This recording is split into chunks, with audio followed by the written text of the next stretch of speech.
Hi there, welcome to BoxPred. Um, I've been doing this channel now since late October, beginning of November, so not very long really. And I've I've not done, I've only done 8 videos of predictions. So I thought I'd take this opportunity as we are winding down for Christmas and coming to the end of 2010 to just do a quick, brief recap over the fights that I have attempted to predict, and just to give my brief thoughts, basically. Um, just to bring an end to 2010, really. Okay, I'll start off with the first prediction that I attempted was David Haye against Audley Harrison. My prediction for this fight was David Haye by knockout, which came true. David Haye did knock out Audley Harrison in the third round. However, I have to admit on that one that I had a bit too much respect for Audley Harrison, and I think I stated in my video that I thought Hay would stop Harrison probably in the latter half of the fight, um, which was completely. It, it just I sort of was taken. I think like a lot of people, I was taken up by the hype of the whole situation. Audley Harrison was great at just fooling people, and unfortunately, I fell a bit victim to that a little bit. Um, but yeah, it was a sort of bit embarrassing, really. The fight because it sort of shows the state that the heavyweight division is currently in, how a fighter with that lack of quality of Audley Harrison can actually get a title shot in this current climate. Um, so all in all, happy with the correct prediction, but uh, yeah, I think a lot of people saw that coming, but it's sort of I got fooled a little bit by Audley Harrison on that one. Moving on. Next one was Manny Pacquiao against Antonio Margarito. Um, for this, I predicted Manny Pacquiao victory by late stoppage. After watching the fight, I feel that what I said in the video was true. Margarito, the whole ropes business with Margarito being on the offensive, trying to trap Manny Pacquiao on the ropes, but I did claim that Manny Pacquiao I felt had been training for that, and how he could slip away from Margarito in the fight when he got into those situations. I think that came true in the fight. Manny Pacquiao did slip out of danger. He was in danger on a couple of occasions towards the ropes by Margarito, but he was able to get away from Margarito, and his speed ultimately told.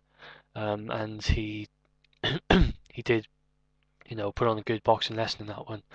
I thought it could have been stopped later on another day with maybe a different referee or a different corner in Margarito's corner. The fight may have been stopped later on, but no, can't have any complaints. It was a good performance by Manny Pacquiao, um, and a good victory for him. Moving on, next one was Paul Williams against Sergio Martinez. In this one, I predicted Sergio Martinez to win by close decision. I was surprised by this one because Sergio Martinez got the early knockout. I think the second or third round. Sorry, I can't really recall. Um, Sergio Martinez caught a lovely, landed a lovely left on Paul Williams. Devastating knockout. Um, a great punch, and he ended it early. So I'm not sure where Paul Williams goes from here, but he has to regather his thoughts and think about where he wants to go. Um, like I mentioned in the video, he doesn't use his strengths as his um, he doesn't use his strengths to the fullest, his reach. Um, and Sergio Martinez, um, he's one of the best boxers out there at the moment, in my opinion. He's seriously skilled fighter, seriously capable um, of beating, top contenders, and he's proved that by beating Paul Williams. Um, so he's laid that one to rest. Moving on, um, Juan Manuel Marquez against Michael Katsidis. I predicted Marquez by decision. However, he went above and beyond, and even though I did mention in my prediction that Katsidis would have to come out early to get the stoppage if he was to win, in my opinion. I mean, he did that and he knocked Marquez down, but Marquez showed great resilience, as I predicted, and he came back and he basically dismantled Katsidis, the technician that he is. He got the stoppage in the ninth round, the TKO, and full credit to Emmanuel Marquez, another top fighter who is he's up there. Age is not on his side, unfortunately, but he is, a top competitor. Um, so I thought Katsidis would last until the very end, but he didn't. So Marquez got the stoppage on that one. Moving on, Carl Froch against Arthur Abraham. I'm very happy for Carl Froch in this one. He proved me wrong, and I'll happily say that. In my prediction, I predicted Arthur Abraham by stoppage because I predicted that although Carl Froch would go in there with the game plan which he went in there with, which was to work behind the jab, keep on the outside, yeah, I thought he would be tempted into a slugging match with Arthur Abraham, and I thought Arthur Abraham would win that and get the stoppage, and get probably the knockout. He didn't get drawn in. He looked as if he was very tempted at times, through the middle rounds. And I give full credit to Carl Froch's trainer in between rounds, where he said to Carl Froch, "Don't get carried away. Don't take the risk. Keep your game. Stick to the game plan. Keep your head. You can win this." And Carl Froch claims not to have got out of second gear in that fight. I sort of believe him because he made it look easy, and he made Arthur Abraham look extremely limited. And Arthur Abraham really needs to go back to the drawing board now before he fights Andre Ward, which is a very difficult, tough fight for him.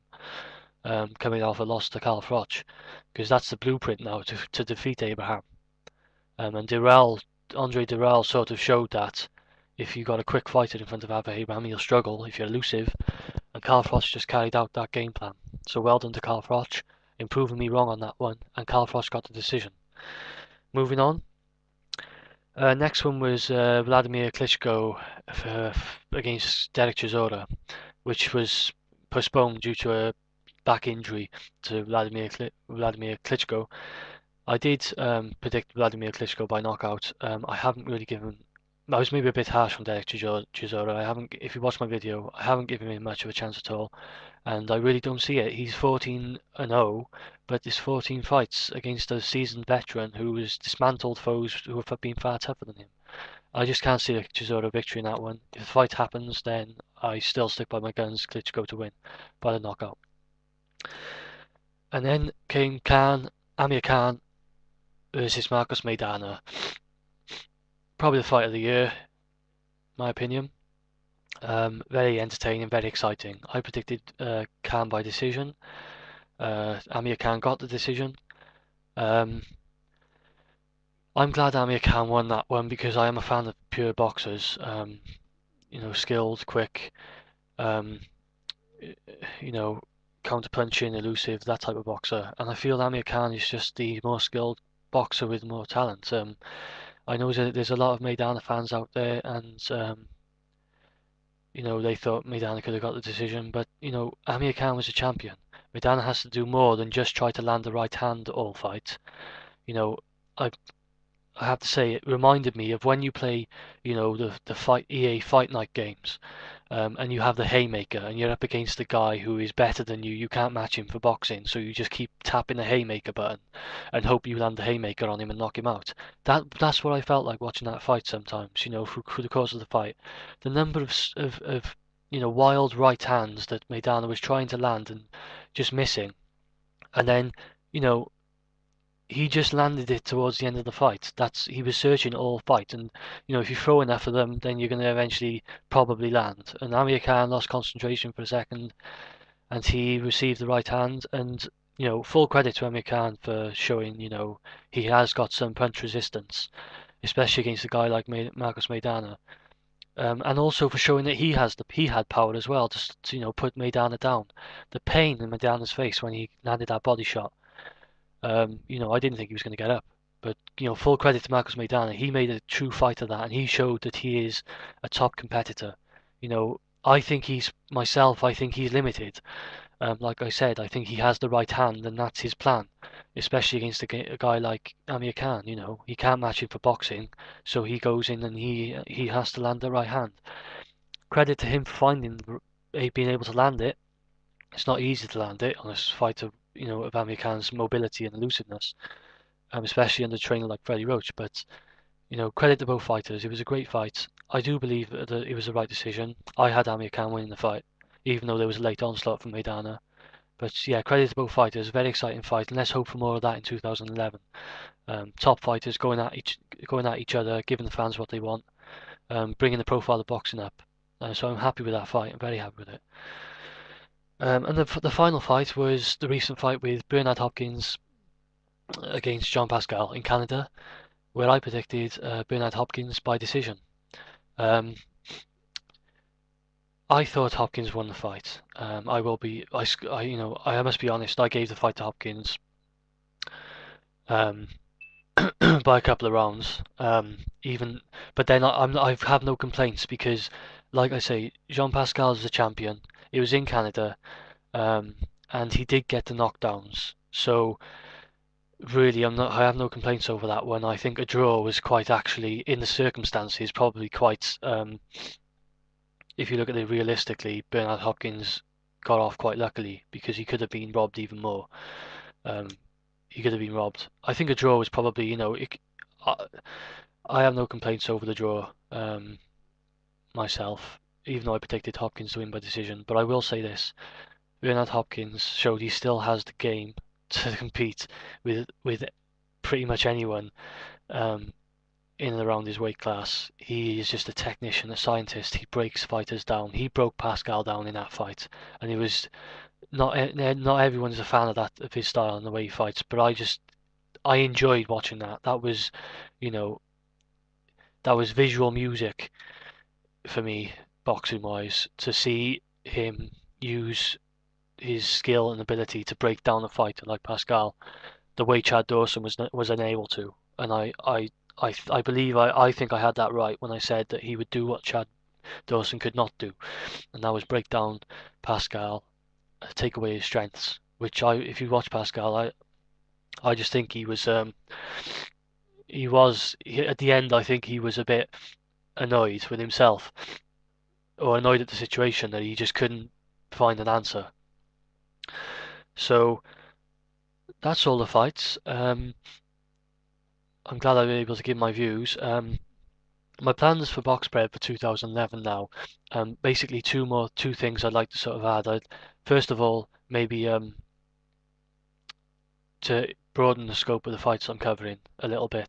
Try and not do just main fights, but not the very main popular fights, but maybe some other fights that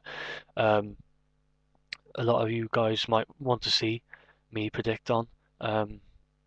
There are some great guys on YouTube, just boxing encyclopedias going on that they're just able to do these obscure fights and give accurate analysis.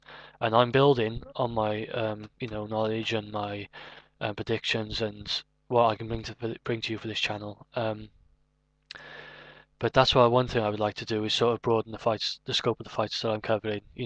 Time permitting, my availability permitting.